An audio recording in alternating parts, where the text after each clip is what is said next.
Hey adventurers, today is going to be the next block of 10 in my top 100 books of all time. So this is going to be number 90 through number 81. So yeah, let's get into this. If you want to see the preamble, the setup for this series, go watch the first part of this, the first video in the series, and we will get right into these books.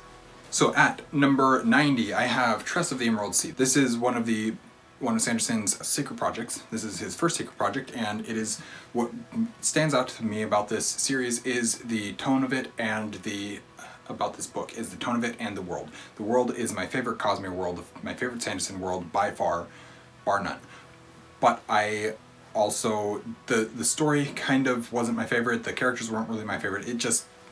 I had a really, really good experience with it. It was the first book in the year of Sanderson. It was the first book of the secret projects. Everybody was reading it on day one as soon as it came out, and everybody was talking about it, and there was so much good conversation going on around this book. The experience of reading this was fantastic. The art in the book is beautiful. The audiobook narration is good, stuff like that. Everything about it is really good. It's just not my favorite story in the Cosmere, but it does deserve to be on here because I liked it quite a bit, even with those things. Number 89, I have Howl's Moving Castle by Diana Wynne Jones. This is one where I was hoping to enjoy it even more than I did. I enjoyed it quite a bit. It's a middle grade story. It's a portal fantasy to some degree. It's just a fantasy world. Very cozy, very atmospheric read in a lot of ways, and I do really enjoy the book. I enjoy a lot of what's going on with it. I'm happy to put it on this list, but it doesn't deserve to be super high on this list, and that's why it's in number 89 slot. Number 88, I have To Tame a Land. This is the first Louis L'Amour book that I ever read. I don't physically own it, my dad does, but I didn't bring it with me to do this video. And I like that book a lot. I like what was going on. I probably need to reread it. It probably doesn't even deserve to be on this list, quite honestly, anymore. But I wanted to put it on here because it does have a very special place in my reading, in my heart, and everything for it because of what it meant to me. Is the first Louis L'Amour book that I read, got me into westerns to some degree. Yeah, so it deserves to be on this list for those reasons alone, but I probably do need to reread it. Number 88 is Desert Gold by Zane Grey. This is the first Zane Grey that I read. I've still only read 2 at this point in time, but that's alright. This is the first Zane Grey that I read. I really enjoyed it. He's a very slow but very atmospheric writer at the same time, and just a storyteller is ingrained into the stories that he's telling, and it's really enjoyable. You are engaged. I understood these characters and their thought processes and all that kind of stuff because I've experienced similar things in my own life to them, and because of that, it just really enjoyed a lot of what was going on here. Of course, I don't live in Nevada or New Mexico, I think is where this maybe takes place. I don't remember exactly where this book is set. On the Mexican border is where it's set. But I really like a lot of what's going on here. I just enjoyed the story that was being told. I enjoyed the cowboys. It's just fun. It's just a fun world for me. The western, everything about it, I just enjoyed it, and because of that, it's in my number 88 slot, or 87 slot, I guess. Desert Gold, yes, 87. Then we have 86 with the Guardians of Ga'Hoole series. This is a series that I absolutely adore. It's about owls, magical fantasy owls, basically. It's a fantasy world with owls as the main characters is what it is. And I just love the series, but it's been so long since I read the series that I can't really put it much higher than this. I do love it a lot though, and I do want to reread it. Probably don't need to, but I want to reread it because I want to see if it holds up, or if my memory is just because I like owls, this series was great type thing. Who knows, maybe it is.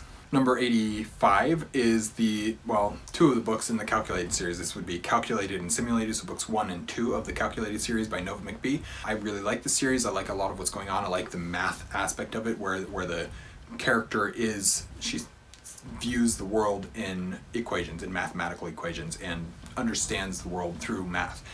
And that's really cool, the way that it's described, the way that you visualize what she's doing. It's really cool to see. They're fast-paced books. They are a bit of mystery, bit of thriller. That's the word that I'm looking for. And just what Nova McBee was trying to do with them, especially that first book, Calculated, is really interesting, really cool to see once you can actually dig into it. But they're not my favorite books in the series. But I do still want to put them on here because I enjoy them quite a bit. Number 84 is Dark Disciple by Christie Golden. This is a Star Wars book about Saz Ventress and Quinlan Vos. And I really like this. So the story here is the story that is in an unfinished arc of the Clone Wars TV series. It's a arc that a 4-episode arc that Dave Filoni wrote for the Clone Wars TV show, and it never got made. And so Christy Golden got hold of the script and turned it into, or was given the script or something, and turned it into a novel, so that we could have this story told and see Asajj Ventress' story and Quinlan Voss's story here, and Count Dooku and all that stuff, and just the way that the world played out. It feels like an episode or an arc of the Clone Wars, and it just works really well. I really like this book. I like the characters. Asajj Ventress is one of those characters that I didn't initially like, but she's grown on me over the course of the 6 seasons or whatever that she's in of Clone Wars. And yeah, I enjoy this book a lot. Number 83 is The Deerslayer by James Fenimore Cooper. This is the first book in the Leatherstocking Tales. It's a prequel to The Last of the Mohicans, which is the first book that Cooper wrote in the series. This is, I believe, the last book that he wrote in the series, but it's set before the events of Last of the Mohicans. And I read it before Last of the Mohicans because it's the first book in the series, and it's intended to be read as the first book in the series. But I went into it not knowing what to expect, other than that people say that Cooper is a purple prose writer, and that he's long-winded and likes to describe things. That's basically what I knew about this story. I knew that I liked The Last of the Mohicans because I'd watched the movie, and I was hoping that the books would be as good as the movie. Last of the Mohicans movie is not based on The Deerslayer, so I had no reference for this book at all before going in, but I really enjoyed it. I came out of it enjoying a lot of what was going on here, a lot of the storytelling, a lot of just being immersed in the world. He is a very immersive writer. That's part of what comes with being a purple writer. That's all right. I enjoy that, and that was enough to make me enjoy the story. But also the story was really good. The characters, Natty Bumpo, or what is he called? The Deerslayer. He's called the Deerslayer in this book. The storyline that's going on around them, the location that they're at, and just the descriptions of it and everything. I liked it. It's good enough for me. I'm happy to put that on this in this 83 slot. Number 82 is the only other Zane Grey that I've read so far, and that is The Desert of Wheat. And this is one that throughout the whole book you're like, all right, I just want him to get out of the fields. I want him to go to war. That's what he wants. That's what I want him to do. And as you're going, you realize that's not the story of this book. The story of this book is him trying to grow wheat to support his country, and just the character's journey throughout all this. I really enjoy this book. I didn't expect to enjoy it more than Desert Gold because I enjoyed Desert Gold so much, and then this feels really slow, really dry partly because there's a drought and you're in the desert and you're growing wheat, and of course it's going to be dry, but just like the writing is almost dry, but you're so engaged with the storytelling. I don't know, I just really enjoyed it. Then you get to the end, and it packs a punch. The end packs a punch, and I enjoyed it a lot. So my favorite of the 2 Zane Grey books that I've read so far. I have a couple, 3 or so others that I haven't read of his that are on my shelves that I want to, but I haven't yet. And then number 81 is Warbreaker by Brandon Sanderson. This is one of his only standalones in his Cosmere.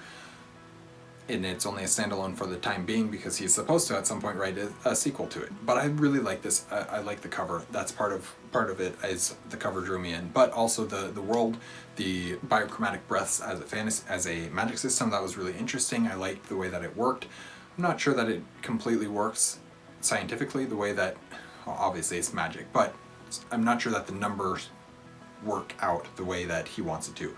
Admittedly, we've only seen a small portion of the world, so maybe things differ, but there's a lot of really cool stuff. Of course, the introduction of Nightblood as a character, that's great. Vasher and Vivenna and Ciri and Susebron and Lightsong, just the characters that we get in this book.